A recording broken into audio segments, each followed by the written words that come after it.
¿Qué tal, Arratsaldeon? Esta tarde le saludamos desde la sala de recepciones de la Lehendakaritza en Vitoria. Nos hemos venido aquí para hacer balance con el Lehendakari Imanol Pradales al cumplirse hoy un año exacto del primer Consejo de Gobierno de su gabinete. ¿Qué tal, Lehendakari? Arratsaldeon. Arratsaldeon y bienvenidas y bienvenidos aquí a esta sala Harrera Gela, que así se llama el Lehendakaritza. ¿Cómo le ha cambiado la vida este año, este primer año? Supongo que uno se hace la idea de dónde se está metiendo cuando acepta ser Lehendakari. ¿Qué es lo que más le ha sorprendido, con lo que no contaba? Yo creo que uno no sabe realmente dónde se mete cuando alguien le propone ser Lehendakari y luego resulta que gana las elecciones y es Lehendakari. No lo sabes muy bien y por mucho que intentes imaginar, no eres consciente de dónde te metes. Vamos a ver, la vida me ha cambiado bastante, intentando preservar algo que para mí es fundamental, que es mi entorno familiar, mi entorno más privado, que siempre está muy presente en cómo lo intento proteger, nos intentamos proteger, ¿no? Porque al final ser el Lehendakari implica estar permanentemente bueno, pues en una posición en la que te mira la gente, te está escuchando la gente, todo el mundo cree que tienes algo que decir sobre muchas cuestiones, aunque a veces no tengas información y conocimiento suficiente, y eres una referencia para un país. Y entonces, en ese sentido, bueno, pues es una presión que conlleva el cargo y, por otro lado, la intensidad del día a día, porque en términos de gestión el gobierno es muy exigente. Yo había tenido una experiencia foral en la Diputación de Vizcaya, que es una institución también relevante, pero que comparativamente con lo que es estar al frente de un gobierno, pues no tiene nada que ver. Es como comparar el agua y el aceite. Bueno, pues precisamente hablando de agenda, hace unas horas, esta mañana, se ha reunido con directivos en Euskadi del BBVA, le han presentado el informe País Vasco 2025. Me imagino que ellos, no sé si se lo han trasladado digiriendo todavía las condiciones que le ha puesto el Gobierno central para la OPA al Sabadell. ¿Le han dicho algo al respecto? ¿Le han dicho si se ha retirado la OPA, si piensan hacerlo, cómo lo están llevando? Me han dado la buena noticia de que las previsiones que maneja el BBVA de crecimiento para Euskadi son del 2,3%, superiores a las que maneja el propio gobierno, que es del 2,1%. No, entrando en la cuestión, no me han dicho nada y además yo creo que tienen establecido, bueno, pues de alguna forma, en términos de comunicación pública y también en el ámbito privado, pues un mandato y una instrucción de que no toca ahora hablar públicamente, porque el propio banco, entiendo que está valorando las nuevas condiciones que se conocieron ayer. Yo creo que hay que respetar los tiempos, hay que respetar que el BBVA y el Consejo de Administración tomen la decisión que tomen, analicen primero lo que ayer el Consejo de Ministros de alguna forma decidió, que son las nuevas condiciones para autorizar la OPA, y están analizando la letra pequeña y a partir de ahí pues hay que esperar y hay que ver cuál es la decisión que toman. Yo creo que vamos a estar en unos ciertos días de especulaciones sobre lo que hace o deja de hacer el BBVA, pero en todo caso aquí, salvo que el BBVA tomara la decisión de no seguir adelante con la OPA y de retirarla, pero suponiendo que siguiera adelante, porque las condiciones que se han impuesto ayer en el Consejo de Ministros pues entiendan que permiten continuar adelante con el procedimiento, y a mí me parece que el presidente Carlos Torres es un hombre bastante perseverante, por lo que hemos visto en los últimos 13 largos meses desde que este proceloso proceso de OPA fue conocido públicamente. Pues creo que luego aquí lo fundamental también es ver qué deciden los accionistas del Banco Sabadell. Al final, una vez despejado el camino de las autorizaciones, con todo este procedimiento, insisto, tan extenso y largo que hemos conocido, y con cuestiones inéditas como fue la consulta pública, etcétera. Ahora, primero el BBVA tiene que decidir si sigue o no sigue adelante, y si sigue adelante, pues la última palabra va a estar en manos de los accionistas de Sabadell, ¿no?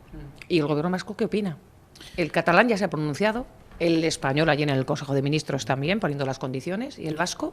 Bueno, primero, yo creo que hay que mostrar respeto a este procedimiento que resta, porque yo creo que intentar influir en la decisión que tome el BBVA pues no es, me parece, lo más adecuado. Hay que darle la libertad al BBVA para que tome la decisión que estime más oportuna y también respetar lo que en su caso decidan los accionistas del Sabadell. ¿Qué es lo que hemos dicho nosotros desde que conocimos esta operación? Pues que a mí como Lehendakari y al Gobierno vasco lo que nos ocupa e interesa y preocupa es que haya o no haya OPA, o sea, se produzca o no se produzca la operación, el impacto efectivo del Banco Bilbao Vizcaya Argentaria en Euskadi sea superior cada día, es decir, que sea un actor en el entorno financiero vasco cada vez más relevante, que sea un actor que tenga impacto en Euskadi, no solo desde el punto de vista de la financiación de particulares y empresas, sino también desde el punto de vista de los equipos e iniciativas que en el entorno del banco puedan surgir, equipos operativos que tomen decisiones desde Euskadi, iniciativas como las que, alguna hemos conocido en los últimos años bajo la presidencia de Carlos Torres, de poner un par de iniciativas tecnológicas que ya hay prácticamente 300 personas trabajando en el entorno del BBVA en Bilbao, en este caso, pues en lo que pueden ser nuevas iniciativas financieras digitales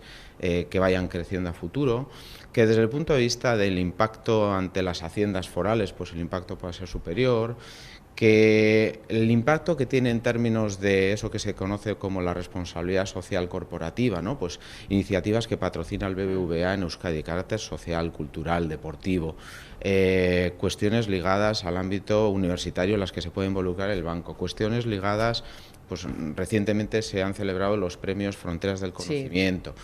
Pues que todos estos impactos puedan ir escalando a mayor en términos de impacto efectivo de la sede y que el banco, en la medida en la que tiene la sede social en Bilbao, pues pueda atraer también talento desde el ámbito financiero, porque necesitamos contar con actores financieros relevantes para afrontar las transformaciones que tenemos en estos momentos en el país. Yo quiero, en ese sentido, poner en valor que el BBVA forma parte de la Alianza Financiera Vasca. Hemos mantenido conversaciones, el presidente del BBVA y yo mismo, para ver cómo se puede fortalecer su presencia en esa alianza financiera. A mí me interesa sobre todo esto. ¿Qué va a ocurrir con la OPA? Pues primero, ahora esto está en manos de lo que decida el Consejo de Administración del BBVA y, en segundo lugar, si van adelante, lo que decida definitivamente el accionista o los accionistas del Sabadell. Lehendakari, ¿ha hablado con el presidente Pedro Sánchez desde que estalló el escándalo Cerdán? No hemos hablado. ¿Mensajes tampoco? ¿Para transmitirle el apoyo, la solidaridad, lo que tenga que transmitirle el gobierno vasco? No hemos mantenido ningún tipo de interlocución más allá de la de los gabinetes de Moncloa y de Lehendakaritza para fijar la fecha de la comisión bilateral. Además, yo creo que hay que ser respetuoso también con los tiempos. Yo entiendo que el presidente Sánchez está viviendo una vorágine de acontecimientos muy delicados y que hay que respetar los tiempos, y creo que estoy manteniendo una prudente distancia de respeto al momento que está viviendo el gobierno español y el presidente Sánchez. Saludo también, que está desde el primer momento con nosotros, pero no le he dejado hasta ahora intervenir, a David Yurre, que ya saben ustedes es el redactor que se encarga de seguir al gobierno vasco, al Lehendakari. ¿Qué tal, David? ¿Qué hay?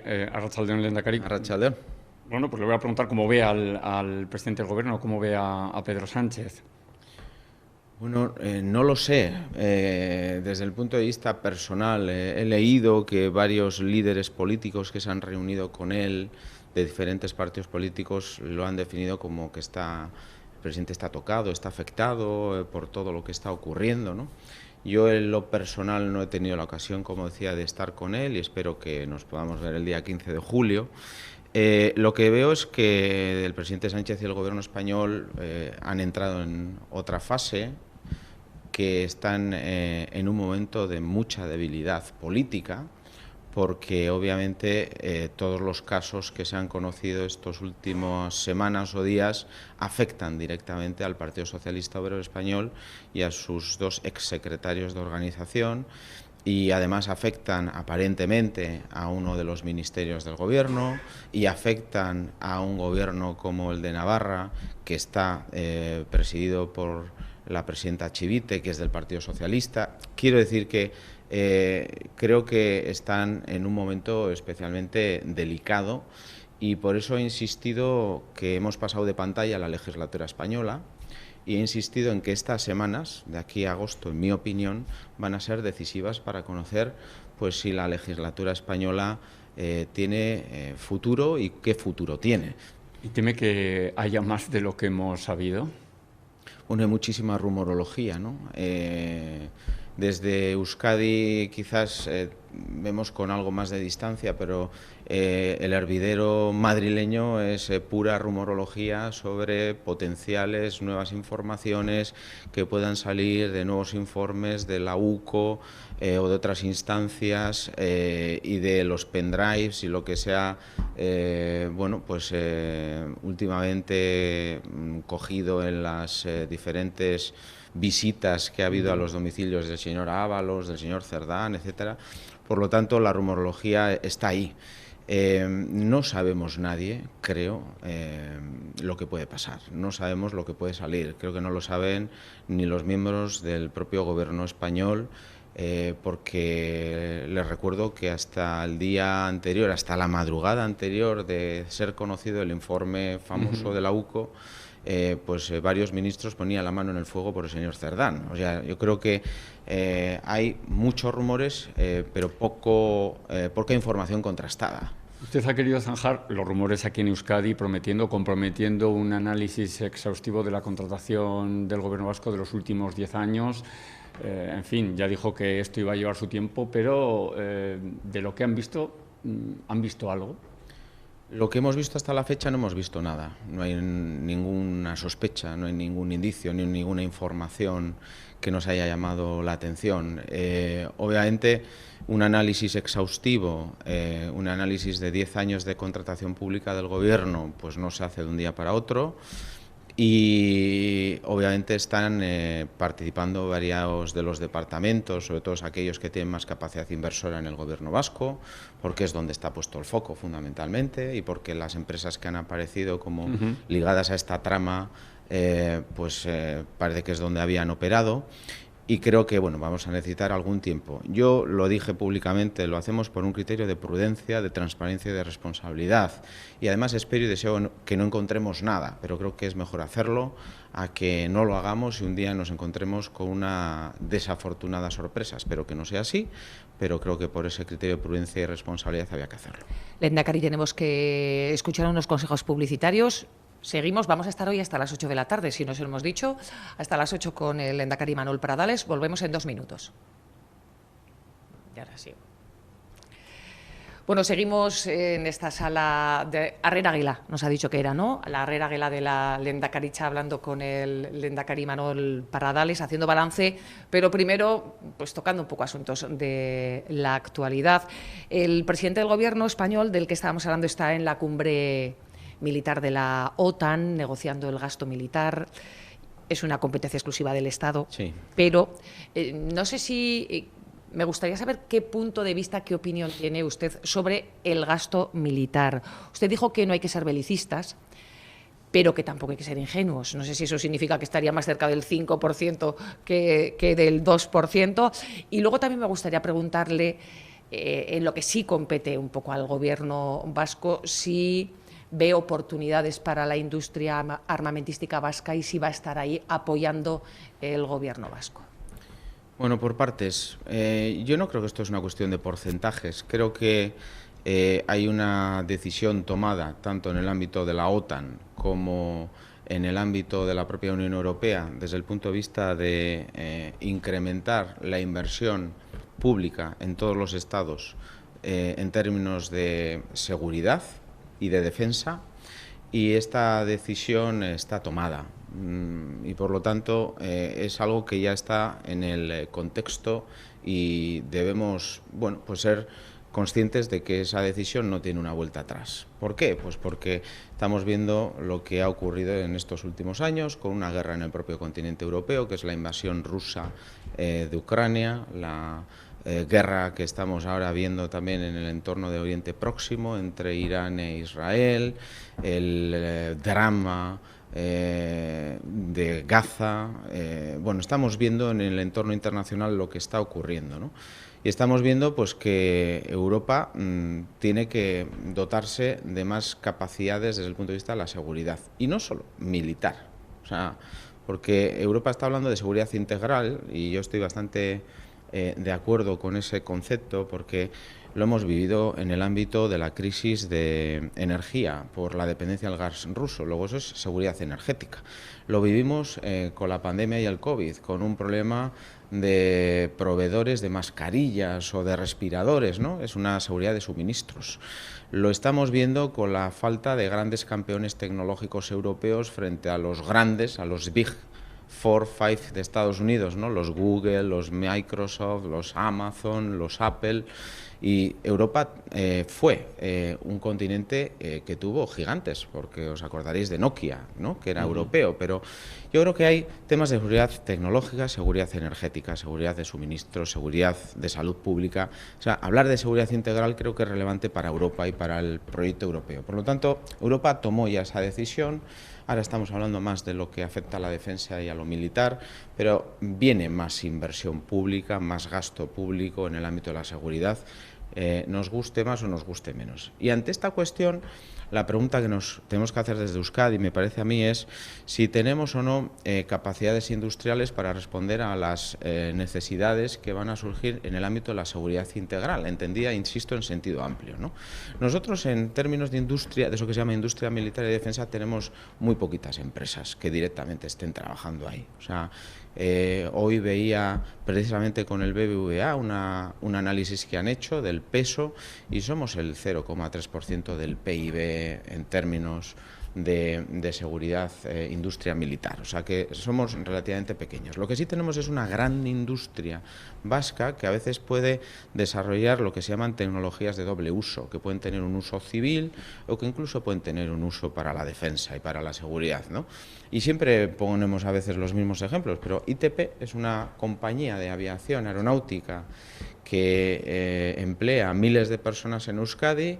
Aernova es una compañía aeronáutica que emplea miles de personas en Euskadi, y son tecnologías de doble uso, porque ITP hace parte de los motores de aviación y Aernova hace parte pues de los fuselajes, ¿no? Y bueno, pues hombre, tenemos que decirles a ITP o a Aernova que ante la oportunidad que puede abrirse de que haya nuevos programas marco en el entorno de lo que puede ser el Airbus europeo o otro tipo de programas, no tienen que participar. Pues yo creo que les podemos decir lo que nos parezca, que van a tomar la decisión de participar, porque se están jugando no solo la cartera de pedidos de esas compañías, sino los puestos de trabajo que son de miles de personas que están trabajando en la industria vasca de carácter aeronáutico o la de carácter aeroespacial, que siempre tienen pues bueno, elementos que comparte con el mundo más de la defensa. Entonces yo creo que en ese sentido no hay que ser ingenuos, ¿no? No tenemos que ser belicistas, efectivamente, pero no tenemos que ser ingenuos porque el contexto ha cambiado, porque va a haber grandes programas de inversión y porque creo que las empresas vascas de carácter industrial que tengan oportunidades de participar en los programas que se van a abrir en Europa tienen que hacerlo, y porque además también creo que se van a abrir ventanas de oportunidad para crear nuevas empresas, sobre todo en Euskadi, de carácter tecnológico, que puedan industrializar algunos productos, y yo creo que no podemos mirar para otro lado. Y en el ámbito de la ciberseguridad, pues qué os voy a decir, ¿no? Donde estamos todos los días viendo cómo a través de las redes sociales o del ordenador nos entran ciberataques de todo tipo. Pues bueno, ahí también se abre una gran oportunidad que es bueno para proteger a la industria vasca, a la administración vasca, a los medios de comunicación vascos. O sea, yo creo que ahí no tenemos que ser ingenuos. Lehendakari, el día 15, nos hablaba antes de la reunión que va a mantener con el presidente Pedro Sánchez, solo un par de días después de que dé explicaciones en el Congreso. Usted aspira a cerrar el traspaso del primer bloque de la Seguridad Social. A ver si nos lo puede traducir, explicar. Ya sé que es complicado, pero esto no son las pensiones. ¿Qué es esto? Bueno, son parte. Vamos a ver, yo aspiro a alcanzar un acuerdo político, sí, pero lo que aspiro fundamentalmente es a que se cumpla el acuerdo político de noviembre del pasado año. El acuerdo político de noviembre del pasado año, en una bilateral con el presidente Sánchez y conmigo mismo y con algunos ministros y con algunos consejeros y consejeras, estableció un calendario de traspasos y de transferencias. Y en ese calendario se decía, bueno, el bloque que afecta a la seguridad social y al régimen económico de la seguridad social es un bloque muy amplio, hay 9 materias distintas.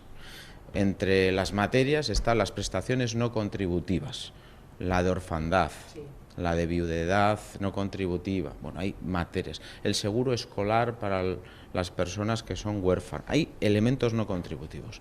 Hay pensiones contributivas, las que todos podemos conocer. Hay políticas pasivas de empleo, es decir, el subsidio de desempleo. Está el Fondo de Garantía Salarial, el FOGASA, que le sonará a la gente. Están las mutuas de trabajo, que le sonarán a la gente. O sea, hay muchas cosas. Y lo que dijimos es, bueno, este es un elefante que hay que comerse a cachos, para entendernos. Y lo que pactamos fue que la primera parte del elefante, no sé si es la trompa o qué parte es, la teníamos que cerrar para la comisión bilateral del primer semestre del año 2025, que es la que toca ahora, la del día 15. Entonces ahí hay un acuerdo político cerrado en noviembre del pasado año. Por lo tanto, ¿qué espero? Que se cumpla, que se cumpla.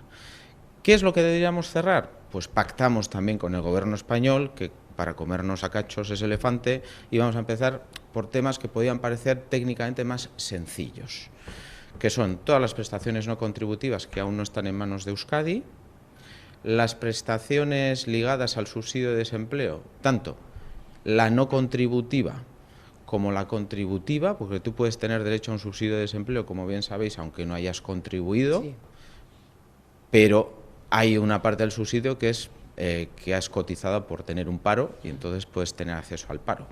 Entonces, esos dos elementos y luego todos los servicios que están en torno al SEPE, que es el Servicio Español de Políticas de Empleo, que es nuestro Lanbide, que ahí tenemos unas cuantas cosas todavía no transferidas.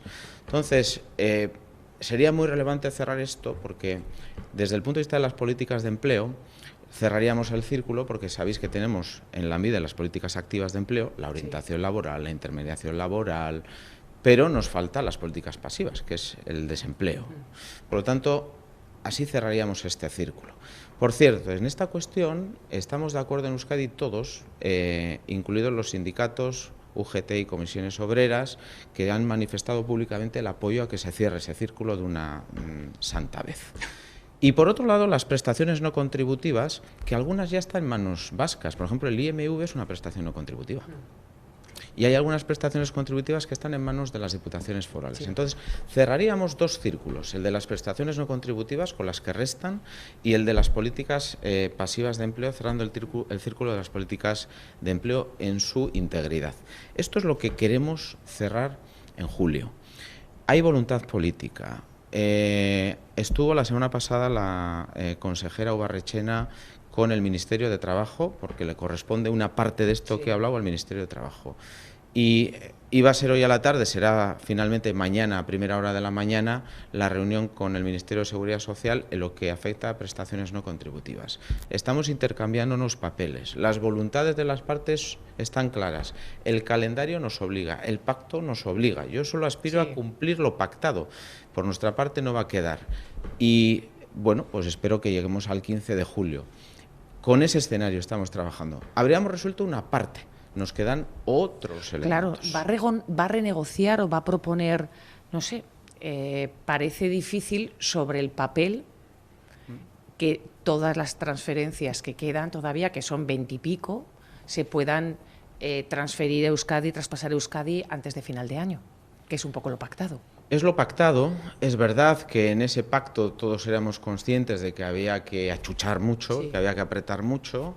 Es verdad que la legislatura española se ha complicado mucho en estas últimas 2 semanas, pero nosotros somos como la gota malaya, entre otras razones porque, vamos a ver, lo que estamos hablando es del cumplimiento de una ley orgánica que es el Estatuto de Gernika, que se firmó y votó en 1979, que en su artículo 18 es en donde establece todo este paquete que afecta al régimen económico de la Seguridad Social, que es el único estatuto que lo incorporó. Ningún otro estatuto tiene estas cuestiones incorporadas.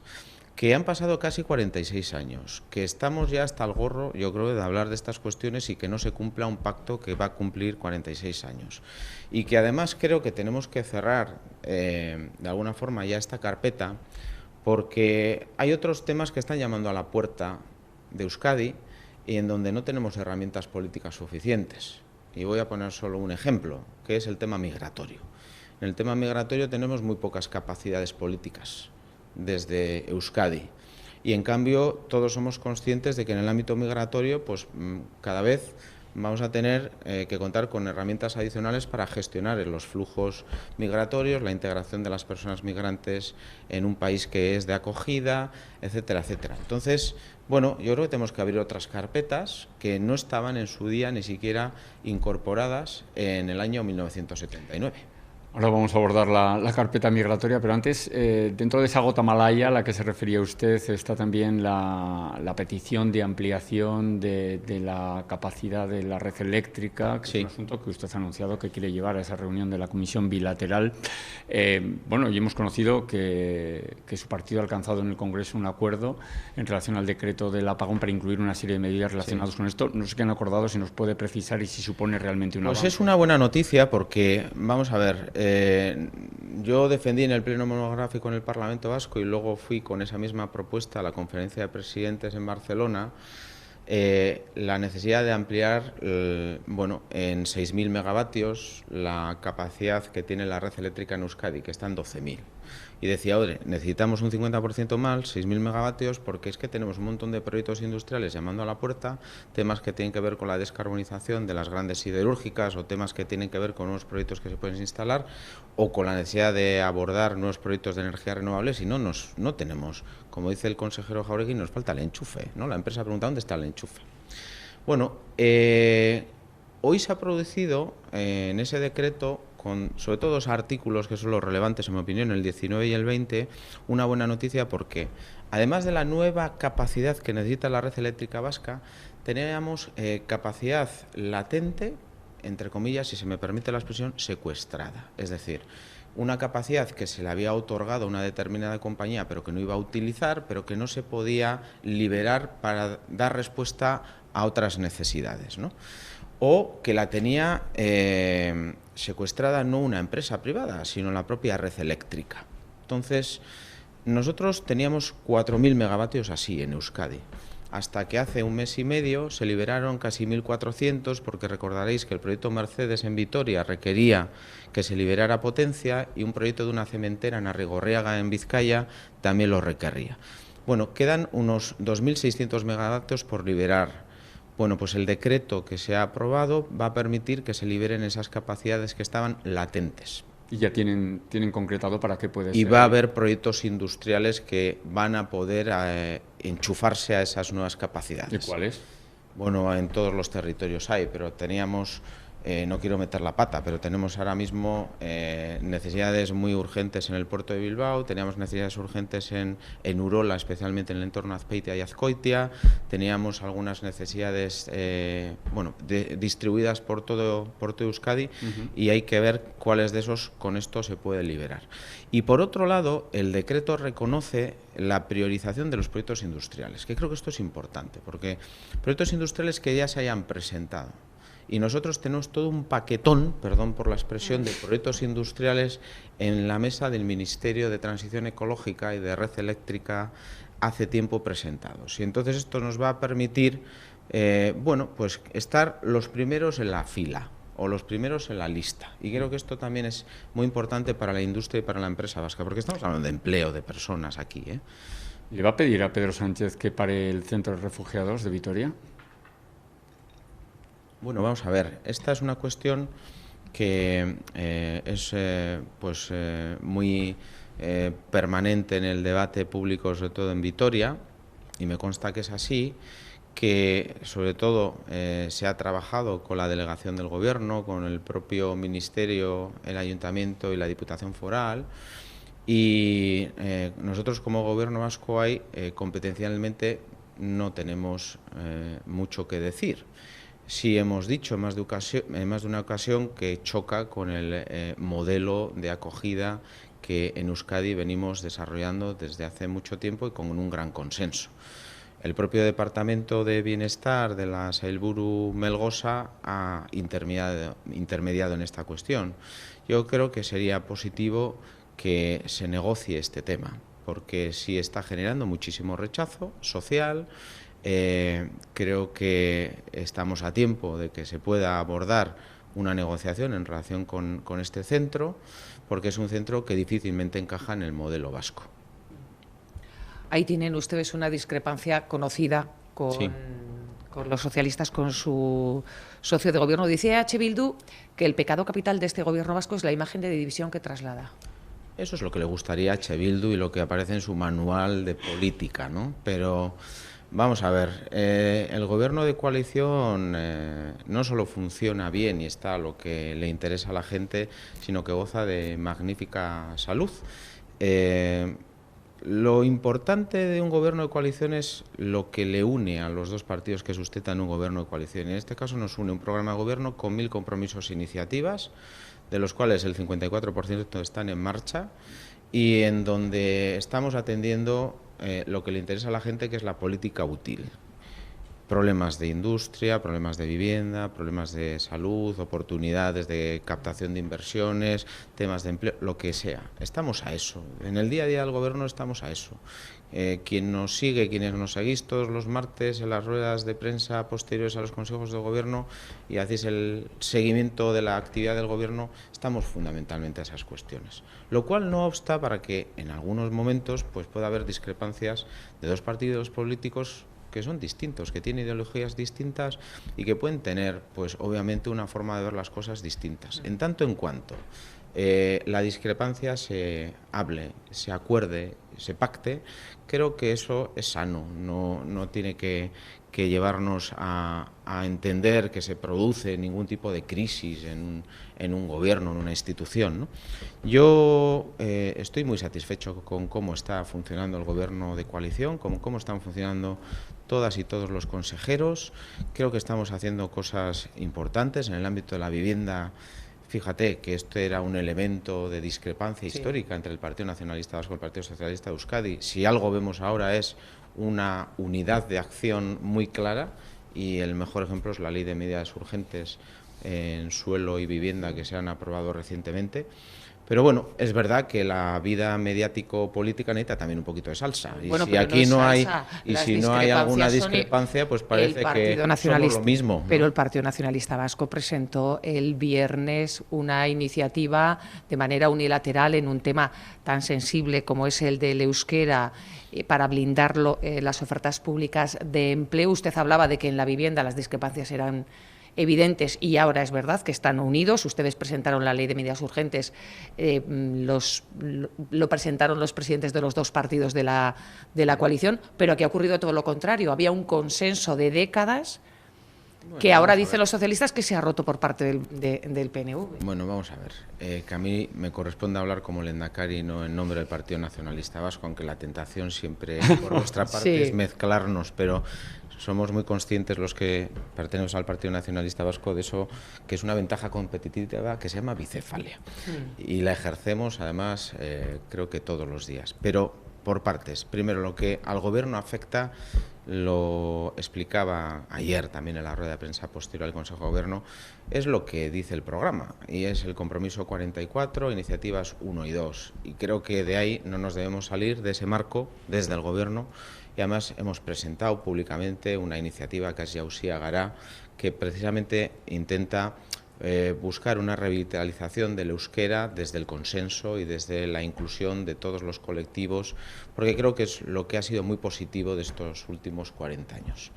Respecto a la cuestión que presentó el Partido Nacionalista Vasco en el Parlamento la semana pasada, es cierto que la presentó solo el Partido Nacionalista Vasco, pero no es menos cierto, y lo han reconocido tanto el propio Eneko Andueza como Aitor Esteban, que han venido hablando los dos partidos para intentar buscar un consenso en la iniciativa, que difícilmente lo han encontrado, pero que, bueno, pues de alguna forma se ha ganado tiempo dando un trámite al Parlamento que hasta otoño pues no va a llegar, y además va a convivir con otra iniciativa que es la que presentó EH Bildu, y no es descartable que pueda haber otras iniciativas en relación con esta cuestión. Eso obedece pues a lo que ha entendido el Partido Nacionalista Vasco, insisto. El Partido Nacionalista Vasco pues no es una iniciativa del Gobierno, y a mí me gusta distinguir los planos, pero el Partido Nacionalista Vasco entendió que había inseguridad jurídica en relación con las estabilizaciones y OPEs en determinadas instituciones públicas, por cierto, no en lo que afecta al Gobierno vasco, porque fundamentalmente le ha afectado a ayuntamientos o a las diputaciones forales.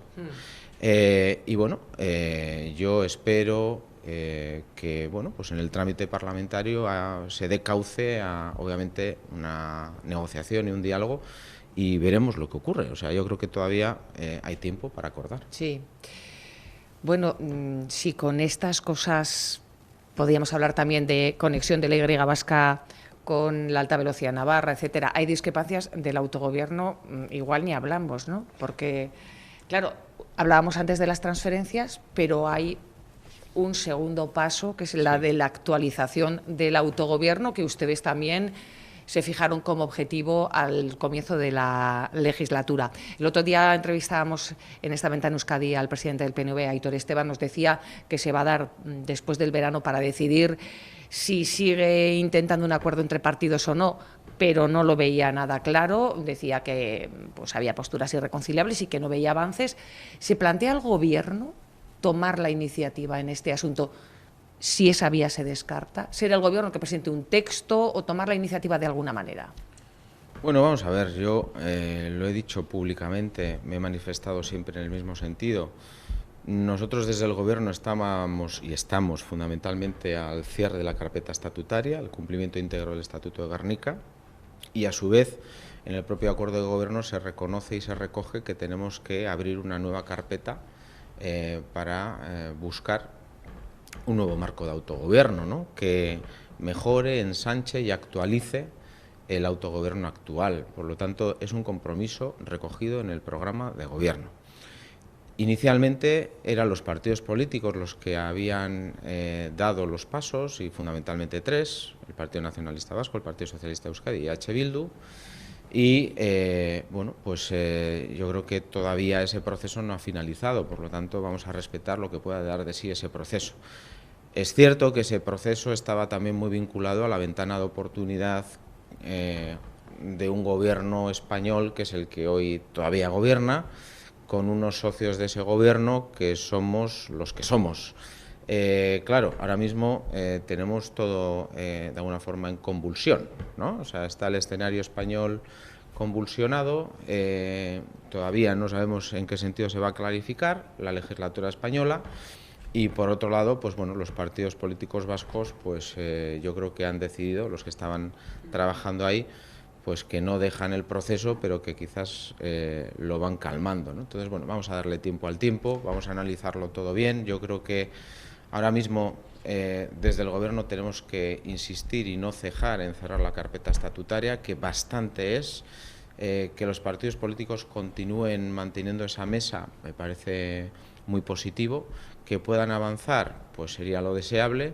Que hay elementos que siempre van a ser más complejos también, pero no olvidemos que hubo una ponencia en el Parlamento Vasco en donde, lo han dicho varios representantes de los partidos políticos, dentro de la columna vertebral del nuevo autogobierno el 95% está más o menos despejado. Hay un 5% que exigía pues una negociación política a fondo, ¿no?, y que tiene que ver con el reconocimiento nacional de Euskadi, que tiene que ver con el llamado derecho a decidir, que tiene que ver con la bilateralidad, o que tiene que ver con el sistema de garantías de lo acordado, ¿no? Yo creo que son los elementos obviamente más políticos, más complejos, en los que se está dando esa negociación, esa conversación política. Bueno, vamos a dejar a los partidos que avancen. Lehendakari, en este primer año de legislatura le han dado un menú importante a la sanidad, han corregido cuestiones muy relevantes, decisiones que había adoptado el Ejecutivo anterior, las han corregido, han dado marcha atrás. Esa ciaboga va a tener como colofón este viernes el Pacto de Salud. ¿Hay algún partido el primer partido de la oposición que le ha pedido más tiempo. Usted creo que no está dispuesto. No sé si en las últimas horas se lo ha pensado. ¿Hay margen para buscar un acuerdo más amplio del que se puede escenificar? A mí me llama la atención que H. Bildu le pida al Gobierno más tiempo. Le tiene que pedir más tiempo a la mesa y a los 28 agentes que están en la mesa. En la mesa están todos los partidos políticos vascos, todos los sindicatos vascos, además de los sindicatos, menos ELA, que no se sentó, más los sindicatos de carácter profesional, SATSE y el sindicato médico, todos los colegios profesionales, todas las universidades vascas y las asociaciones de pacientes, 28. Y el Gobierno no está en la mesa con voto. El Gobierno hace una labor de coordinación, de empaste, de apoyo, de secretaría técnica. El Gobierno no hace esa labor. Es una iniciativa suya. Sí, pero el Gobierno siempre ha dicho una cosa, y yo he dicho una cosa, y el consejero de Salud ha dicho una cosa. Vamos a asumir y aceptar lo que la mesa decida. Y hasta la fecha es lo que hemos hecho, respetar el criterio de la mesa. EH Bildu ayer pide más tiempo. Se lo tiene que pedir al conjunto de la mesa, no al Gobierno.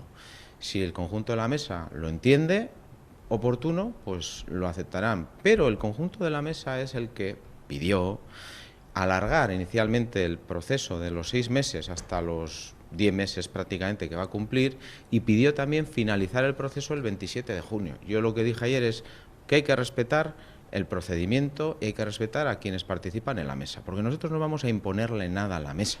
Alguien quizás está pensando que tiene que imponer algo en la mesa, pues no. En la mesa cada uno puede hacer sus aportaciones, se hablan los temas, se debaten los temas y se acuerdan y consensúan los temas. Y obviamente yo quiero poner en valor lo que hasta la fecha esa mesa ha dado de sí. 3 fases para llegar al Pacto de Salud. Primera fase, consenso del 100%, diagnóstico compartido. Segunda fase, consenso del 100%, principios y valores de lo que es un sistema público vasco de salud. Y la tercera fase, que es en la que estamos, 24 grupos de trabajo que han movilizado a casi 500 profesionales de Osakidetza y del mundo universitario, etcétera, etcétera. Y en 24 de 22 grupos hay consenso. Donde hay disenso, y es donde el disenso lo tiene entre otros EH Bildu o LAB como sindicato, tiene que ver en la colaboración público-privada y tiene que ver en la cartera de servicios y fundamentalmente lo que es el grupo de colaboración público-privada.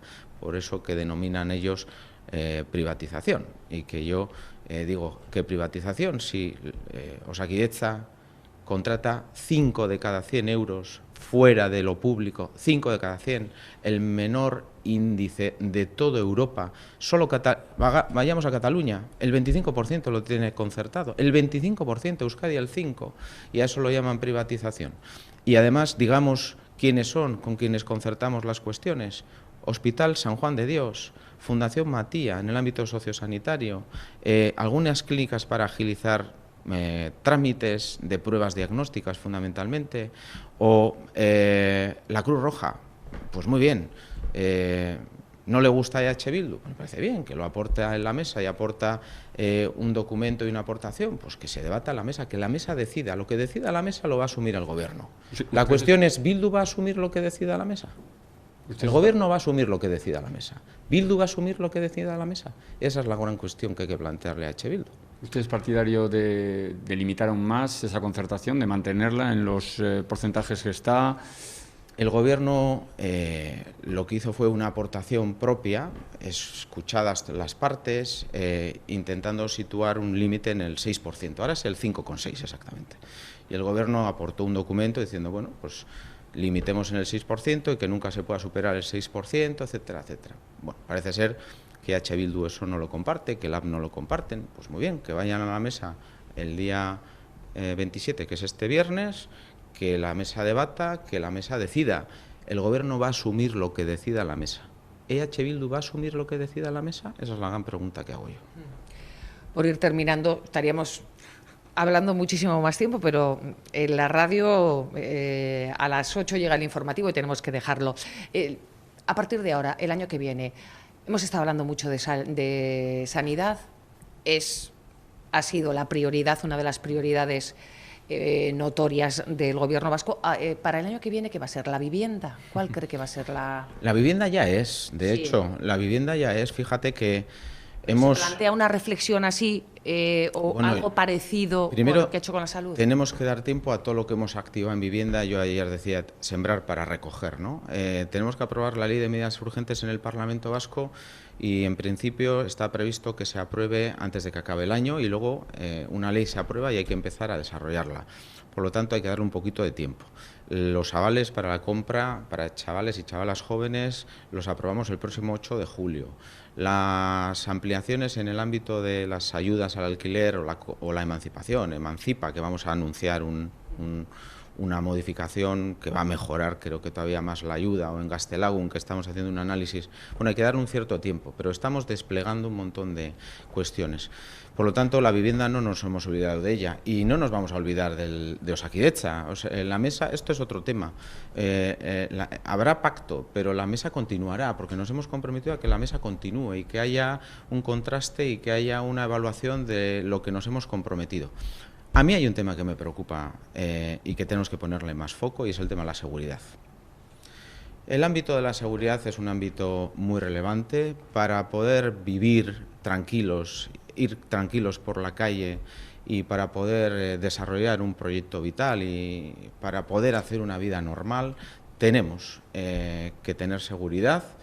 Hay determinados lugares, sobre todo de carácter urbano, en determinadas ciudades o municipios vascos, en donde hay incremento objetivo, medido, evaluado de los índices de inseguridad ciudadana y de delincuencia. Tenemos que atajar esa cuestión, tenemos que, de alguna forma, hincar el diente a esta cuestión y, además, anuncio en este programa que el próximo día 30 vamos a poner en marcha un gran foro de seguridad para empezar a trabajar este tema de manera muy seria en Euskadi bajo el liderazgo del Departamento de Seguridad del Gobierno vasco. El tema de la seguridad es un tema muy relevante para cualquier sociedad avanzada y el tema de la seguridad hay que verlo también más allá de la delincuencia. Creo que, lo decíamos hace un momento hablando de Europa, tiene que ver con las emergencias, lo vimos con el apagón, tiene que ver con la salud pública, tiene que ver con la seguridad alimentaria, cuando tenemos un riesgo alimentario, tiene que ver con que el que la hace la paga y eso, obviamente, pues tiene que ser marca de la casa. Es decir, que la seguridad es un tema relevante para el Gobierno vasco y lo va a ser aún más en los próximos meses. O sea, que van a plantear algo similar a lo que se ha hecho con la sanidad, con el tema de seguridad. Bueno, vamos a iniciar una reflexión, un proceso, una iniciativa y la queremos poner de largo la semana que viene, con lo cual el próximo lunes podremos hablar más de ello. Bueno, ¿qué plan tiene para el verano? Descansar, si es posible, un poquito, le dejamos. pero dependerá un poco también de la legislatura española, ¿no? No sabemos qué nos podemos encontrar. A ver, ha sido un año muy intenso. La verdad es que yo lo decía ayer en el Consejo de Gobierno, estaba satisfecho con lo que había hecho el Gobierno y los distintos departamentos.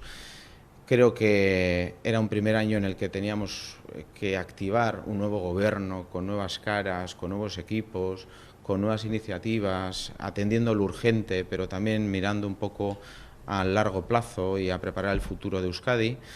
Y bueno, pues todo eso exige mucho trabajo y exige dedicarle muchas horas y además el día a día pues está salpicado de todo tipo de noticias que ocurren, ¿no? Uno mira para atrás y dice, en 12 meses cuántas cosas han pasado y cuántas cosas han cambiado. Bueno, yo creo que ahora ya entramos en una fase diferente también como Gobierno, entramos en el segundo año en el que tenemos ya que consolidar algunas de estas iniciativas. Pacto de salud pues nos va a obligar a desplegar mucho de lo que hemos acordado en ese pacto. En el ámbito de vivienda, pues desplegar la nueva legislación y todas las iniciativas. El plan de industria hay que desplegarlo. O sea, entramos en una fase distinta y por eso hay que descansar un poquito, si es posible, en verano. Y la mejor manera de descansar, pues a mí como en casa a mi mujer le gusta lo del sol y playa, pues haremos un poquito de sol y playa. Sí, o sea, porque como se quede por aquí no va a descansar nada. Así que bueno, me da la sensación. Intentaremos descansar. Lehendakari, muchísimas gracias por habernos atendido, por habernos recibido aquí en este día tan bonito en la Lehendakaritza, y hasta la próxima ocasión. Que disfrute del verano. Un placer, eskerrik asko y hasta cuando queráis. Eskerrik asko zuri.